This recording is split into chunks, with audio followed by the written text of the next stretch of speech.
World pulses day जो है ये 10 फरवरी को मनाया गया और इस बार इसका थीम था nutritious seeds for a sustainable future. International epilepsy day ये 8 फरवरी को मनाया गया। एक्चुअली ये जो फरवरी का सेकंड मंडे होता है उस दिन मनाया जाता है। एपिलेप्सी एक रोग होता है, डिजीज होता है, जिसके बारे में जागरूकता फैलाने के लिए मनाया जाता है। सेफर इंटरनेट डे ये 9 फरवरी को मनाया गया और ये फरवरी के सेकंड वीक के सेकंड डे मनाया जाता है। तो इस बार फरवरी का जो सेकंड वीक था उसका सेकंड डे 9 फरवरी को था। इस बार इसका थीम था together for a better internet. Together for a better internet. International day of women and girls in science ये 11 फरवरी को मनाया गया। ये काफी इंपॉर्टेंट है क्योंकि वुमेन और गर्ल्स हैं साइंस में काफी कम है, स्टेम के क्षेत्र में। एस से साइंस, टी से टेक्नोलॉजी, ई से इंजीनियरिंग और एम से मैथ। ये 4 फील्ड ऐसे हैं जिनमें महिलाएं आपको पुरुषों के कंपैरिजन में कम मिलेंगी।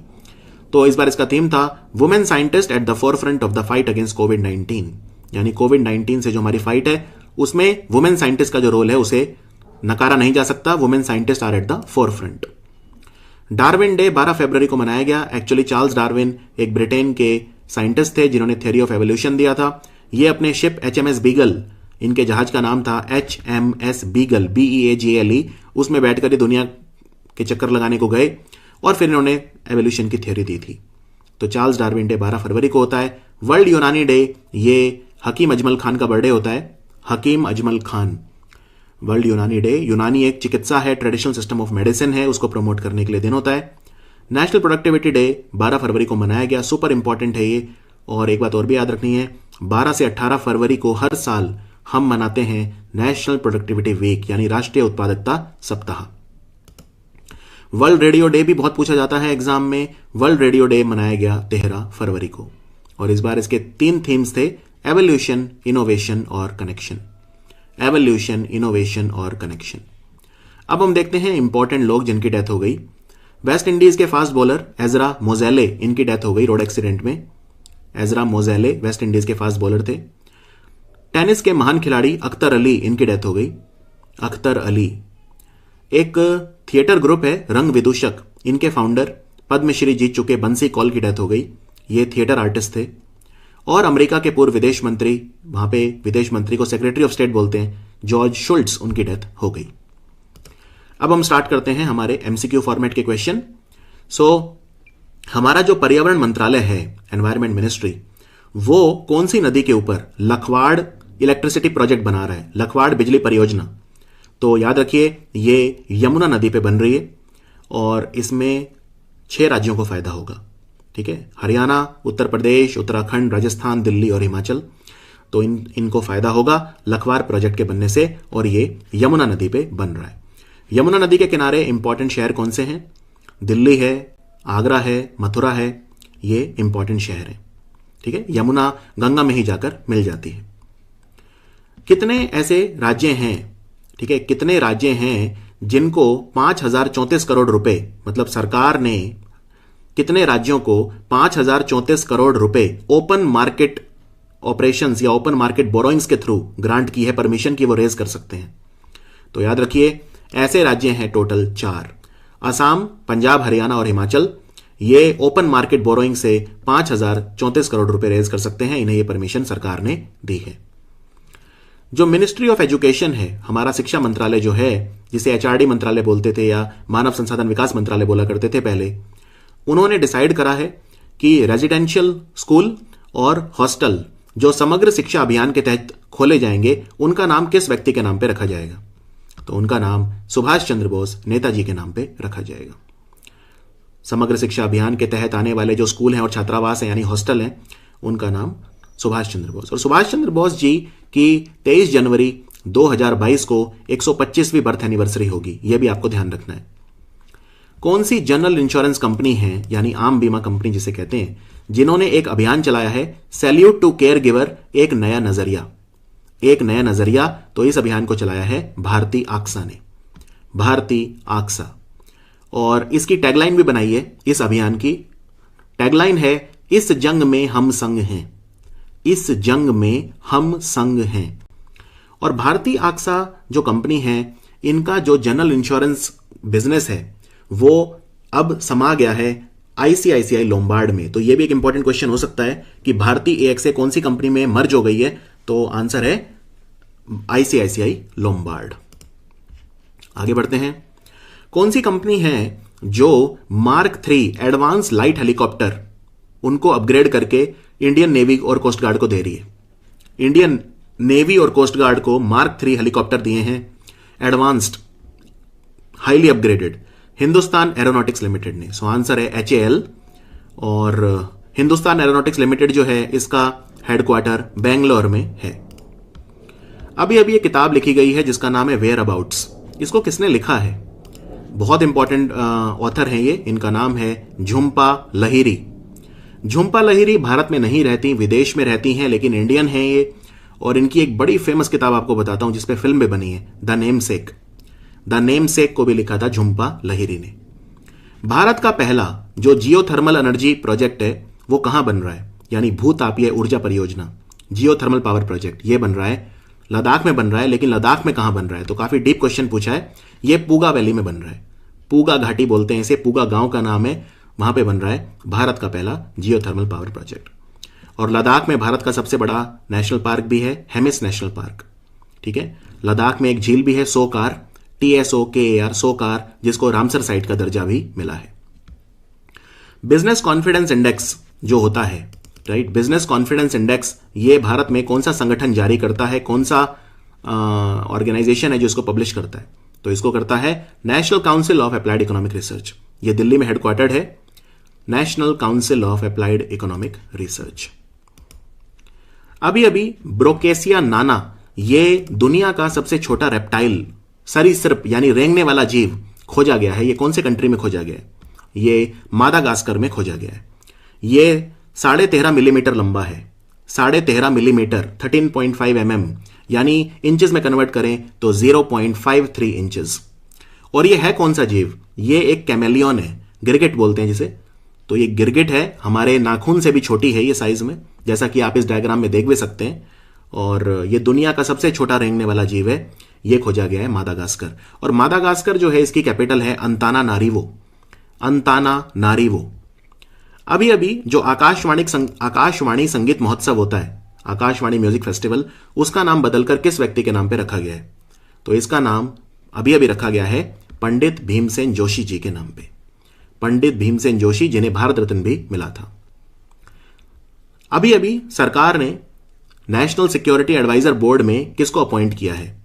यानी राष्ट्रीय सुरक्षा सलाहकार बोर्ड, जो अजीत डोवल को एडवाइस देता है, नेशनल सिक्योरिटी एडवाइजर को, तो उसमें किस व्यक्ति को अपॉइंट किया गया है? तो इनका नाम है श्रीधर वेम्बू।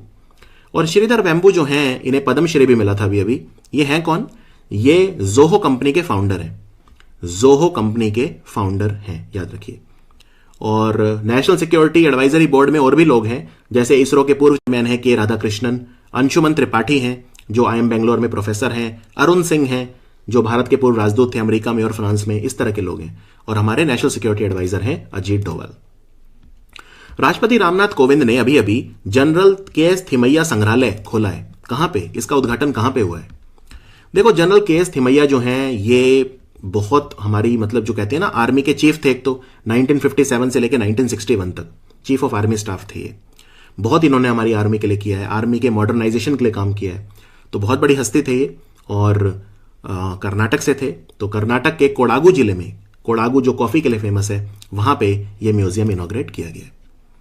कौन से राज्य की सरकार है जो एक 16 डिजिट्स का, 16 अंकों का एक यूनिक आईडी, जिसको यूनिकोड बोलते हैं, वो लेकर आई है? इससे जो जमीनी धोखाधड़ी होती है, यानी लैंड होल्डिंग वगैरह उनके डिस्प्यूट होते हैं, वो सब रुक पाएंगे। ठीक है, प्रॉपर्टी एनक्रोचमेंट, जमीन का अतिक्रमण, ये सब रुक पाएगा। तो ये कौन लेकर आया है? इसको उत्तर प्रदेश की सरकार लेकर आई है, उत्तर प्रदेश की सरकार। हमारा जो रक्षा मंत्रालय है भारत का, वो कौन सी कंपनी के साथ उन्होंने एक SDR टेक एग्रीमेंट साइन करा है? SDR यानी software defined radio tactical, 1000 crore रुपए से ज्यादा का कॉन्ट्रैक्ट है ये। तो ये करा है भारत इलेक्ट्रॉनिक्स लिमिटेड के साथ, यानी BEL।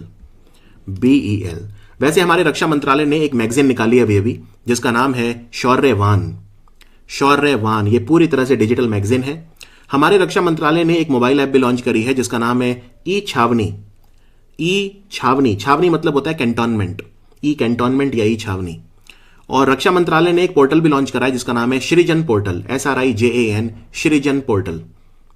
ICC player of the month कौन रहा? देखो ICC player of the year तो देती है, लेकिन अब आईसीसी ने एक नए अवार्ड स्टार्ट करे हैं, प्लेयर ऑफ द मंथ, यानी हर महीने का बेस्ट खिलाड़ी। तो हर महीने का बेस्ट खिलाड़ी पुरुष भी होगा और महिला भी होगी। तो पुरुषों में रहे जनवरी के बेस्ट खिलाड़ी पूरी दुनिया के ऋषभ पंत। तो ऋषभ पंत को मिला ICC men's player of the month. और अगर महिलाओं की बात करूं तो आप फोटो यहां पे देख सकते हैं, साउथ अफ्रीका की शबनीम इस्माइल, इनका नाम है शबनीम इस्माइल, ये थी प्लेयर ऑफ द मंथ महिलाओं में। और आईसीसी के चेयरमैन कौन है? ग्रेग बार्कले, और ग्रेग बार्कले न्यूजीलैंड के हैं। कौन सी भारत की फिल्म है जो टाइगर अवार्ड मिला जिसे बेस्ट फिल्म के लिए? यह फेस्टिवल हुआ international film festival Rotterdam. Rotterdam एक जगह है जो नेदरलैंड में है, वहां पे 50वां अंतर्राष्ट्रीय फिल्म महोत्सव हुआ। तो कौन सी भारत की फिल्म को सर्वश्रेष्ठ फिल्म का टाइगर पुरस्कार मिला? तो यह पुरस्कार मिला फिल्म को जिसका नाम है पेबल। तो पेबल मतलब होता है पत्थर, जो पत्थर होते हैं ना, छोटे छोटे पत्थर, उन्हें पेबल्स बोलते हैं। तो पेबल्स जो फिल्म है इसको बनाया है भारत के निर्देशक विनोद राज ने। विनोद राज, दक्षिण भारत की फिल्म है ऑब्वियसली, तो विनोद राज ने इसको बनाया है। कौन सा देश है जहां पे वर्ल्ड सस्टेनेबल डेवलपमेंट समिट यानी विश्व सतत विकास शिखर सम्मेलन होगा? यह 10 से 12 फरवरी को हुआ था। सो इस बार इसका आयोजन इंडिया में हुआ था। और इसका थीम क्या था? इसका थीम था redefining our common future, safe and secure environment for all. यह था इसका थीम। और एक बात और याद रखिए, यह वर्ल्ड सस्टेनेबल डेवलपमेंट समिट करवाता कौन है? इसे करवाता है the energy and resource institute, जिसे टेरी बोलते हैं, TERI, the energy and resources institute. Very important. Bharat के कौन से राज्य ने एक अभियान चलाया है जिसका नाम है war on drugs? War on drugs, इसको चलाया है अभी अभी भारत में मणिपुर ने। तो ड्रग्स की समस्या जो है मणिपुर में भी काफी है, और मणिपुर के मुख्यमंत्री बीरेन सिंह ने यह अभियान चलाया है, वॉर ऑन ड्रग्स। मणिपुर का एक एनिमल याद रखिए, संगई, संगई के नाम से वहां पे फेस्टिवल भी होता है, राजधानी है इम्फाल। भारत कौन से कंट्री के साथ मिलकर एक डैम बना रहा है, बांध बना रहा है जिसका नाम है ललंदर बांध? ललंदर बांध का एक नाम और है, ललंदर बांध का दूसरा नाम क्या है? ललंदर बांध, बेसिकली इसको शहतूत बांध भी बोलते हैं, शहतूत बांध। तो ये अफगानिस्तान में जो है बनेगा और भारत की मदद से बनेगा। भारत और अफगानिस्तान ने इससे पहले एक डैम और भी बनाया था जिसका नाम है सलमा डैम, सलमा डैम। एक अभी अभी भारत के कौन से बैंक ने अपना नया ब्रांड बनाया है जिसका नाम है परिवर्तन? यह उनका कॉर्पोरेट सोशल रेस्पॉन्सिबिलिटी यानी सामाजिक दायित्व का ब्रांड है। इसमें वो युवाओं को ट्रेनिंग देंगे और युवाओं की मदद करेंगे बिजनेस खोलने में, उनको स्किल देंगे। तो ये सब जो है ये है HDFC बैंक का। HDFC बैंक के CEO हैं शशिधर जगदीशन। अभी अभी कौन से कंट्री ने मंगल ग्रह पे मिशन पूरा करा जिसका नाम है अमल या होप प्रोब? तो होप प्रोब जो करा था संयुक्त अरब अमीरात ने करा था और ये मंगल ग्रह के लिए करा था। तो क्वेश्चन उल्टा करके पूछा है, यहां पे लिख दिया है UAE ने करा था, लेकिन किस ग्रह से संबंधित है? तो आंसर है मंगल। मंगल को मार्स बोलते हैं। वैसे मंगल ग्रह पे चीन ने भी अपना मिशन करा है, उसका नाम है तियानवेन-1, TIANWEN, तियानवेन-1। ये भी ध्यान रखिए। कौन सी कंपनी है जो एक भविष्य में उच्च ऊंचाई वाला सूडो उपग्रह बना रही है, यानी हाई ऑल्टीट्यूड सूडो सैटेलाइट बना रही है? इसके लिए वो कैट्स टेक्नोलॉजी का इस्तेमाल करेगी। तो ये कंपनी कौन सी है? ये कंपनी है Hindustan aeronautics limited. Hindustan aeronautic limited, यानी बेसिकली ये ऐसे सैटेलाइट हैं जो काफी ऊंचा उड़ेंगे और वहीं पे रहेंगे, 70,000 फीट की ऊंचाई पे उड़ेंगे और वहीं पे रहेंगे। तो ये अंतरिक्ष में ना जाके भी अंतरिक्ष की सारी डिटेल धरती पे रहते हुए हमें बता देंगे, क्योंकि 70,000 फीट ज्यादा नहीं होता। एक प्लेन उड़ता है 40,000 फीट की ऊंचाई पे, तो बस फर्क ये है उसे प्लेन से ऊपर डबल हाइट पे रहेंगे, लगभग 70,000 फीट की ऊंचाई पे रहेंगे। विजयनगर अभी अभी कौन से भारत के राज्य का नया जिला बना है? विजयनगर। और विजयनगर जो है ये 31वां डिस्ट्रिक्ट बना है, ये भी याद रखिए। तो विजयनगर बना है कर्नाटक का 31st डिस्ट्रिक्ट, राइट, कर्नाटक। और ये हुबली डिस्ट्रिक्ट से अलग होके, हुबली नहीं बल्लारी से अलग होके बना है। मैं रिपीट करता हूं, ये बल्लारी से अलग होके बना है विजयनगर। और भी बने हैं डिस्ट्रिक्ट, जैसे गोरेला पेंड्रा मारवाही छत्तीसगढ़ का 28वां डिस्ट्रिक्ट बना है, बिलासपुर से अलग होके बना है। या फिर माइलादुतुरई जो तमिलनाडु का 38वां डिस्ट्रिक्ट बना है, वो नागापट्टिनम से अलग होके बना है। निवाड़ी मध्य प्रदेश का 52वां डिस्ट्रिक्ट बना है, वो टीकमगढ़ से अलग होके बना है। तो ये सब भी आप याद रख सकते हैं। अभी अभी किताब लिखी गई है जिसका नाम है platform scale for a post pandemic world. इसको किसने लिखा है? Platform scale for a post pandemic world. ये काफी फेमस किताब है और इसको लिखा है संगीत पॉल चौधरी ने। संगीत पॉल चौधरी। भारत की जो आर्मी है, भारतीय सेना, उन्होंने 100 फीट लंबा भारत का ध्वज, राष्ट्रीय ध्वज लगाया है। कहां पे? तो ये 100 फीट का जो ध्वज है ये अभी अभी गुलमर्ग में लगाया गया है। गुलमर्ग, जो कि जम्मू कश्मीर में है। जम्मू कश्मीर के लेफ्टिनेंट गवर्नर हैं मनोज सिन्हा। कौन सी जीवन बीमा कंपनी है, यानी लाइफ इंश्योरेंस कंपनी, जिन्होंने हाल ही में एक प्रोडक्ट निकाला है जिसका नाम रखा है गिफ्ट, यानी guaranteed income for tomorrow. Guaranteed income for tomorrow ये करा है ICICI prudential, ICICI prudential life insurance. Nitin Gadkari जो हमारे सड़क परिवहन मंत्री हैं, उन्होंने कहा है कि भारत का लक्ष्य है कि सड़क दुर्घटनाओं के कारण जो लोग मर जाते हैं, रोड एक्सीडेंट के कारण मर जाते हैं, उनकी संख्या में 50% कमी होनी चाहिए। कब तक? तो इसके लिए जो टारगेट रखा है वो रखा है 2025। यानी भारत में सड़क दुर्घटनाओं में जो लोग मारे जाते हैं उनकी वजह से होने वाली मृत्यु में सड़क दुर्घटनाओं के कारण मारे जाने वालों की संख्या में 50% गिरावट होनी चाहिए 2025। तो आंसर है ऑप्शन डी। भारत का कौन सा एयरपोर्ट है, कौन सा हवाई अड्डा है जिसे voice of the customer award मिला है, यानी कंज्यूमर सेटिस्फेक्शन के लिए वॉइस ऑफ द कस्टमर? तो यह मिला है कैंपेगौड़ा इंटरनेशनल एयरपोर्ट को। और कैंपेगौड़ा इंटरनेशनल एयरपोर्ट ये बेंगलोर का एयरपोर्ट है। अभी अभी मिस इंडिया कौन बनी है? Femina miss India. तो फेमिना मिस इंडिया का जो खिताब है वो जीता है माना वाराणसी ने, मानसा वाराणसी। और मानसा वाराणसी जो है ये तेलंगाना की है, इंजीनियर है ये, तेलंगाना की है, ये भी ध्यान रखिए। तो ये है फेमिना मिस इंडिया। हिमा दास कौन से राज्य की डेप्यूटी सुपरिटेंडेंट ऑफ पुलिस बनी है, डीएसपी बनी है? हिमा दास 400 मीटर की रेस में बहुत नाम कमाया है इन्होंने। तो हिमा दास जो है ये असम में डीएसपी बनी है। Very important. अभी अभी किसकी डेथ एनिवर्सरी है, यानी पुण्यतिथि है, जो समर्पण दिवस के रूप में मनाई गई? समर्पण दिवस जो है ये पुण्यतिथि होती है दीनदयाल उपाध्याय जी। दीनदयाल उपाध्याय भारतीय जनसंघ के संस्थापकों में से एक थे, जो बाद में जाके बीजेपी बना था। और इनकी पुण्यतिथि को हम समर्पण दिवस बोलते हैं 11 फरवरी को। एक बात और याद रखिए, इनकी जन्म तिथि होती है 25 सितंबर। तो 25 सितंबर को होती है पंडित दीनदयाल उपाध्याय जी की बर्थ एनिवर्सरी। कौन सा देश है जिसने एक बहुत ही ज्यादा महत्वाकांक्षी, बहुत ज्यादा एम्बिशियस 10 ईयर का स्पेस प्रोग्राम बनाया है? 10 वर्षीय अंतरिक्ष कार्यक्रम। और ये 2023 में चंद्रमा पे अपना उपग्रह भी भेजेगा, चंद्रमा मिशन करेगा। तो ये करेगा टर्की। टर्की चांद पे भेजेगा अपना उपग्रह 2023 में। टर्की के राष्ट्रपति हैं रसीप एर्डोगान और टर्की की मुद्रा है लीरा, राजधानी है अंकारा। राइट। वैसे तो अमेरिका भी अपना चांद का मिशन करेगा आर्टेमिस, जिसमें पहली बार एक महिला चांद पे जाएगी। आज तक कोई महिला चांद पे नहीं गई है। आर्टेमिस, ARTEMIS, ये करेगा NASA. Financial literacy week, very very important. Right. ये वित्तीय साक्षरता सप्ताह बोलते हैं इसे। भारतीय रिजर्व बैंक के द्वारा मनाया जाता है ये कब मनाया गया? तो ये 8 से 12 फरवरी तक मनाया गया। ये लगातार मनाया जा रहा है 2016 से, भारत में वित्तीय साक्षरता फैलाने के लिए। इस बार इसका थीम था credit discipline and credit from formal institutions. Credit discipline and credit from formal institution. Wild life photographer of the year का अवार्ड इस बार किसे मिला है? Wild life photographer of the year ये फोटो खींची रॉबर्ट इरविन ने। Robert Irwin Steve Irwin के बेटे हैं और ये जो इन्होंने फोटो खींची है, ये जंगलों में आग लगी उसकी फोटो खींची। तो Robert Irwin is the answer. India rating and research के हिसाब से भारत का जो जीडीपी है वो 2022 फाइनेंशियल ईयर यानी अगले फाइनेंशियल ईयर में कितना ग्रो करेगा? तो याद रखिए, इंडिया रेटिंग एंड रिसर्च के हिसाब से हमारा जीडीपी ग्रो करेगा 10.4%। 10.4%, यानी अच्छी ग्रोथ देखने को मिलेगी वित्तीय वर्ष 2022 में। हमारे रक्षा मंत्री राजनाथ सिंह ने अभी अभी 57,000 करोड़ रुपए के वाटर स्ट्रक्चर, राइट, यानी जल संरचनाओं का आभासी तरीके से वर्चुअल लोकार्पण किया, यानी कि उनको इनॉग्रेट करा वर्चुअली। तो इनका नाम क्या रखा गया? इस योजना का नाम क्या है? इसका नाम है जल अभिषेकम। वेरी इंपॉर्टेंट, जल अभिषेकम। ये पानी के संचय में हमारी मदद करेंगे, जल संचय यानी वाटर कंजर्वेशन में हेल्प करेंगे। अभी अभी किताब लिखी गई है टर्न अराउंड इंडिया। इसको किसने लिखा है? Turn around India. इस किताब को लिखा है मिस्टर RP गुप्ता ने और इसको लॉन्च करा मिस्टर जुआल ओरम ने। लेकिन वो आपके लिए इंपॉर्टेंट नहीं है, लिखा किसने वो इंपॉर्टेंट है, तो आरपी गुप्ता ने लिखी है।